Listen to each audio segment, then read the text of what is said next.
নমস্কাৰ।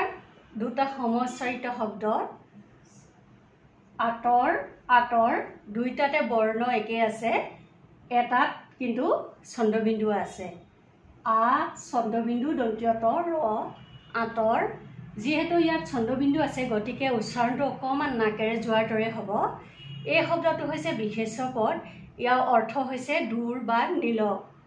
উদাহৰণস্বৰূপে কেতিয়াবা আমি খঙেৰে ওচৰত থকা জনক কওঁ যা আঁতৰ হৰ, বা মোৰ পৰা তেওঁ আঁতৰি গ'ল ইত্যাদি বাক্যত বা অৰ্থত এই শব্দটোৰ ব্যৱহাৰ হয়। আনহাতে আ দন্ত্যত ৰ আঁতৰ, ই হ'ল বিশেষ্য পদ, ইয়াৰ অৰ্থ হৈছে সুগন্ধি। সাধাৰণতে ফুল পাত আদিৰ পৰা তৈয়াৰী এবিধ সুগন্ধি, যি প্ৰতিজন মানুহৰে প্ৰিয় এটা সুগন্ধি হয়। মোৰ প্ৰিয় সুগন্ধি হৈছে আতৰ।